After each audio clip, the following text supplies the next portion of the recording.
তৈরি করে দিয়ে এবার আমাকে বাড়ি ফিরতে হবে। মশালের আগুনে তোর চিতাটা আমি সাজাতে পারলাম না ঠিকই, কিন্তু এমন একটা আগুন আমি তোর জীবনে জ্বালাতে চাই যাতে প্রতিটা দিন, প্রতিটা রাত, প্রতিটা মুহূর্ত তুই সেই আগুনে একেবারে জ্বলে পুড়ে খাক। বলছো কি অঙ্কুর, বড় বৌদি বাড়ি ফিরেছে? হ্যাঁ, তো আমরা কি তাকে সাথে নিয়ে যাব? ইম্পসিবল। ওকে নিয়ে যাওয়ার কোনো প্রশ্নই উঠছে না। আমি তো চাই না, সভ্যও চায় না, আমরা কেউ চাই না। ও ও আমাদের সাথে যাবে না, ব্যাস। সেটা করলেই তো বেশি বিপদ রে মা। তার চেয়ে বরং বড় বৌদিটা আমাদের চোখের সামনে থাকলেই আমাদের সুবিধাটা হবে। এখানে থেকে কি কলকাঠিটো নাড়বে আমরা তো কিছুই বুঝতে পারবো না। আমাদের চোখের সামনে থাকলে বড় বৌদিটা টাইট। বাহ বাহ বাবা, চমৎকার। তো গোছগাছ এসে একেবারে শুরু হয়ে গেছে। বুঝি রাঙা, সবাই মিলে হইচই করে কোথায় যাওয়া হচ্ছে শুনি? বাই দ্য ওয়ে, কনগ্রাচুলেশনস, দারুণ জিতেছিস কিন্তু, একেবারে একেবারে ফাটিয়ে দিয়েছিস। শোনো বৃন্দা, মালয়েশিয়ায় তুমি যখন গিয়েছিলে তুমি নিশ্চয়ই রাঙার খেলাটাও সামনে থেকেই দাঁড়িয়ে দেখেছো। আর তুমি নিশ্চয়ই এটাও জানো যে ওকে মেরে ফেলার চেষ্টা করা হয়েছিল। আর বাই দ্য ওয়ে, আমরা সবাই কিন্তু খুব ভালো করে জানি যে কে বা কারা এই জঘন্য কাজটা করেছিল, কারা মেরে ফেলার চেষ্টা করেছিল রাঙাকে।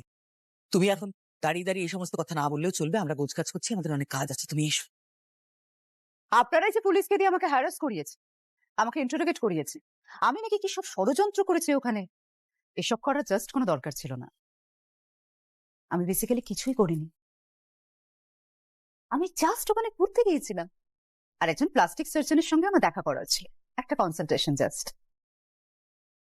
বাই দ্য ওয়ে, আপনারা নাকি সবাই ঘুরতে যাচ্ছেন? আসলে আমরা সবাই মিলে কুসুমদারিতে আমাদের জঙ্গলের গেরামটোতে যাচ্ছি। সেখানে ধামসা মাদল বাজিয়ে অনুষ্ঠানটা হবে, অনেক হইচইটা হবে। আর সেখানে তুই না গেলে হয়? তুইও তৈরিটা হয় নে, তোকে যেতে হবে। শত্রু বিনাশের পরফটোতে শত্রুকে চোখের সামনেই রাখ, তাতেই তো সুবিধাটা হবে, তাই না? দুজন দুজনের সামনে থাকলেই তো বেশি সুবিধা, কি বল? অবশ্যই, আমার তাতে কোনো সমস্যা নেই। দেখ রাঙা, আমি কিন্তু তোর শত্রু নই, তুই সবসময় ভুল ভাবিস। আমার সঙ্গে তোর কোনো শত্রুতা নেই, থাকতে পারেও না। আমার কি দরকার বলতো মশালের আগুনে তোকে পুড়িয়ে মারার? তাতে আমার কি লাভ হবে? সত্যি বৃন্দা, একটা কথা না বলে পারছি না। তোমার মতো হাসি মুখে মিথ্যে কথা বলতে খুব কম মানুষই পারে, জানো তো। কোনটা মিথ্যে কথা মা? আমি তো চিরদিনই এই পরিবারের একজন হয়ে উঠতে চেয়েছি, আপনারা সেটা আমাকে হতে দেননি। তোমাকে আমার পরিবারের সদস্য আমি মনেও করতে চাই না বৃন্দা। আর কি বললে তুমি? আমার হাজবেন্ড বলে বড় মুখ করে যে কথাটা বললে, তাকে কোনোদিনও তুমি নিজের স্বামীর মর্যাদা দিয়েছো? সেই জায়গা, সেই শ্রদ্ধা তুমি দিয়েছো তাকে? আর এখন তো তুমি ওপেনলি তোমার বয়ফ্রেন্ডকে নিয়ে ঘুরে বেড়াচ্ছ, সবটা স্বীকার করেছো সকলের সামনে। তুমি এটা ভাবলে কি করে যে তোমাকে আমাদের বাড়ির সদস্য হিসেবে আমরা মেনে নেব?